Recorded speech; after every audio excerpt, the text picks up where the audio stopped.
Teacher आज a celebrity and education आज ए business कैसे बनाए जाते हैं, चलिए आज समझते हैं। जब 1000 एम्प्लॉइज को एक मेल पर निकाल दिया, जब करोड़ों लेने वाले टीचर गायब होने लगे, क्या अन अकेडमी सच में एजुकेशन बदल रहा था या सिर्फ एक टेक बबल था जो आगे जाके फटने वाला था? आज पर्दा उठाएंगे अन अकेडमी के उस सच से जो आर्ट्स में नहीं दिखाया जाता।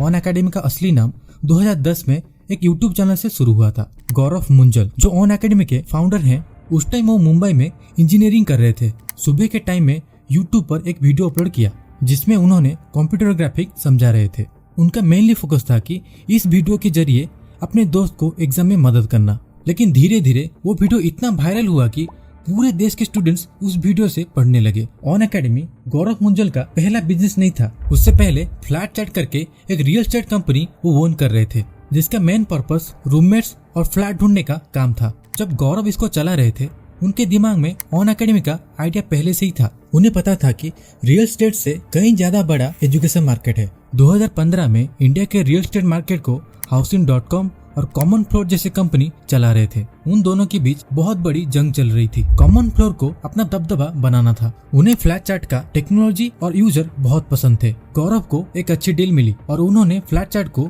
13 करोड़ में कॉमन फ्लोर को बेच दिया। फ्लैट चार्ट बेचने से गौरव को एग्जिट मिल गई और उन्होंने अन अकेडमी पे अपना 100% फोकस दिया। यहीं से शुरू हुआ प्रोजेक्ट अन अकेडमी। पैसा तो आ गया था, लेकिन अभी भी एक चीज चाहिए था, वो था एक स्ट्रॉन्ग टीम।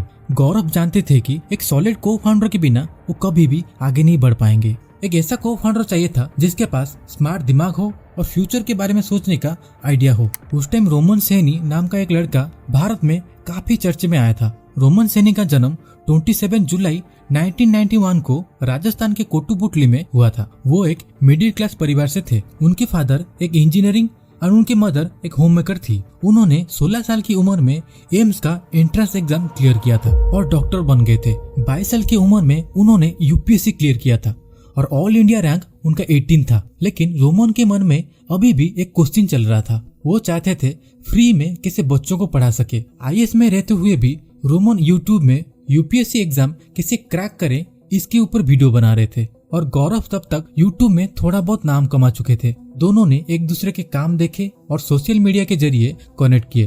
रोमन तब आईएएस की ट्रेनिंग में थे। जब वो बैंगलोर आए तब उनकी मुलाकात गौरव से हुई। गौरव ने उन्हें अपना विजन बताया और कहा कि हम अन अकेडमी को एक साइड प्रोजेक्ट की तरह रखें तो हम कभी भी करोड़ों बच्चों तक नहीं पहुंच पाएंगे। इसे एक फुल टाइम प्लेटफॉर्म बनाना होगा जहां इंडिया के हर बच्चे के हाथ में डिजिटल यूनिवर्सिटी होगा। रोमन को ये बात बहुत अच्छी लगी। फिर 2015 में आईएएस पद से रिजाइन दे दिया और गौरव के साथ मिलकर काम शुरू करने लगे। गौरव को चाहिए था एक सॉलिड सीटीओ जो गौरव के पास पहले से ही थे, जिनका नाम था हिमेश सिंह। हिमेश अहमदाबाद से इंजीनियरिंग किए थे और गौरव के साथ फ्लैट चार्ट में भी वो सीटीओ थे और गौरव ने अन अकेडमी में भी उनको सीटीओ रखा। गौरव जब अपनी कोर टीम बना रहे थे तो उनका सबसे पहला और बड़ा स्टेप था अन अकेडमी को एक यूट्यूब चैनल से निकालकर एक टेक प्लेटफॉर्म में कन्वर्ट करना था।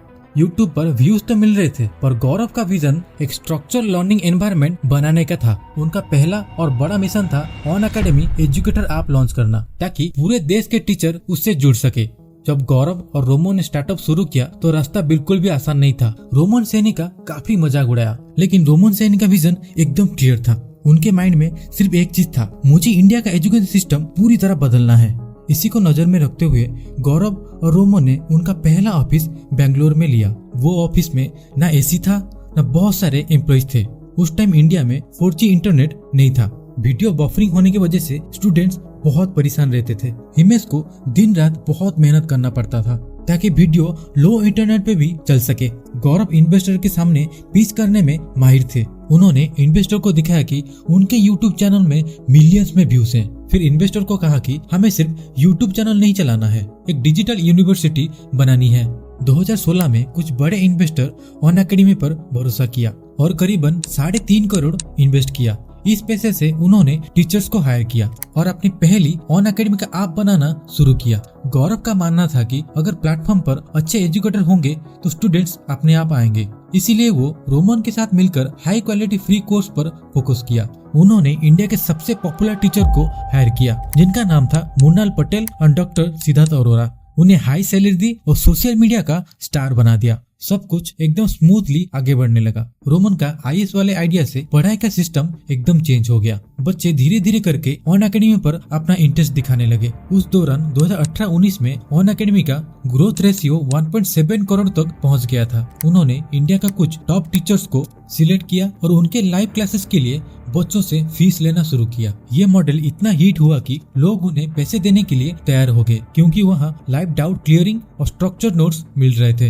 एंड रोमन इंडिया के बच्चों के लिए एक यूट्यूब आइकन बन चुके थे और रोमन के ऊपर स्टूडेंट्स का भरोसा बहुत जल्दी आ गया था और उन्होंने ये बताया कि ऑनलाइन पढ़ाई से यूपीएससी एग्जाम क्रैक हो सकता है। इस भरोसे की वजह से स्टूडेंट्स ने उनका ऑनलाइन कोर्स लेना शुरू किया एंड कुछ दिन में ऑन एकेडमी 1.7 करोड़ रेवेन्यू तक पहुंच गया। इस पैसे से उन्होंने बड़े स्केल पर डिजिटल मार्केटिंग शुरू किया, जैसे कि फेसबुक, इंस्टाग्राम और यूट्यूब पर ऐसा आर चलाया जो सीधा यूपीएससी, एसएससी और बैंक एस्पिरेंट्स को हिट करता था। बात 2019-20 का था, जब कोविड-19 की वजह से सारे ऑफलाइन कोचिंग सेंटर बंद हो गया था। बच्चे घर पर बंद थे और उनके पास पढ़ने का सिर्फ एक ही रास्ता था और वो था ऑनलाइन। 2019 और 20 में ऑन एकेडमी का रेवेन्यू 129 करोड़ तक पहुंच गया था, जो 2018 में सिर्फ 1.7 करोड़ का ही था। सितंबर 2020 में सॉफ्ट बैंक ने ऑन एकेडमी पर पैसा लगाया, जिससे कंपनी का वैल्यू 1.4 बिलियन तक पहुंच गया। इस साल ऑन एकेडमी ने आईपीएल को ऑफिशियल पार्टनर बनाकर पूरे देश को अपना पावर दिखाया। इसी वजह से 2020 और 21 में प्रॉफिट बढ़कर सीधा 398 करोड़ तक पहुंच गया। आईपीएल की स्पॉन्सरशिप, टीवी एड्स और यूट्यूब पर हर जगह लेट्स क्रैक इट दिखाने में करोड़ों रुपए पानी की तरह बहने लगे। टॉप ऑफलाइन टीचर्स को ऑनलाइन लाने के लिए ऑन एकेडमी ने उन्हें 1 करोड़ से लेकर 10 करोड़ तक पैकेज दिया। उन्होंने टीचर्स को सेलिब्रिटी बना दिया। उसके साथ साथ यूपीएससी, आईआईटी, नीट, एसएससी और 30 से ज्यादा कैटेगरीज शुरू कर दिया। हर कैटेगरी के लिए नए टीचर्स और नया स्टाफ चाहिए था। रोमन नए कैटेगरी को सामने रखते हुए काफी सारे टीचर्स को ऐड करते चले गए। इस टाइम तक कंपनी पूरा स्टेबल था एंड देखते ही देखते 3.4 बिलियन यानी कि 28,000 करोड़ तक पहुंच गया। अब 2022 आ चुका था। धीरे धीरे करके लॉकडाउन खुल रहा था। जैसे ही लॉकडाउन खुला, बच्चे वापस ऑफलाइन कोचिंग कोटा, दिल्ली जाने लगे। बच्चे ऑनलाइन स्क्रीन से थक चुके थे, उन्हें वापस क्लासरूम का माहौल चाहिए था। ऑन एकेडमी ये यू टर्न कभी सोचा ही नहीं था। इस टाइम फिजिक्स वाला ने अपना ऑफलाइन सेंटर पीडब्ल्यू शुरू किया। ऑन एकेडमी एक प्रीमियम ब्रांड था। उनका फीस 50,000 से 1 लाख तक था। पीडब्ल्यू ने यही चीज बहुत सस्ती कर दी। ऑन एकेडमी के पास ना तो ऑफलाइन एक्सपीरियंस था, ना ही उनकी फीस सस्ती थी। वो बीच में ही फंस गए। 2022-23 में इन्वेस्टर ने पैसा देना बिल्कुल कम कर दिया, तो उनके पास और कोई रास्ता बचा ही नहीं। इसीलिए रातों रात 3,000 से ज्यादा एम्प्लॉइज को एक मेल गया। सुबह होते होते सारे टीचर्स गायब हो गए थे। इस कंपनी की इमेज खराब हुई और बच्चों का भरोसा टूटने लगा। जो बड़े टीचर्स थे वो ऑन एकेडमी से निकलने के बाद खुद का यूट्यूब चैनल या स्टार्टअप शुरू कर दिया। ऑन एकेडमी का सबसे बड़ा एसेट उनके टीचर्स थे। जब स्टार टीचर को निकाला गया तो उनके पीछे पीछे लाखों स्टूडेंट्स भी निकलने लगे एंड धीरे धीरे करके 28,000 करोड़ का कंपनी मिट्टी में मिल गया। आज ऑन एकेडमी का मार्केट वैल्यू 0 पे आ चुका है। तो दोस्तों, ये थी पूरी कहानी। आपको क्या लगता है ऑन एकेडमी ने कहाँ पर सबसे बड़ा गलती किया? कमेंट्स में जरूर बताना।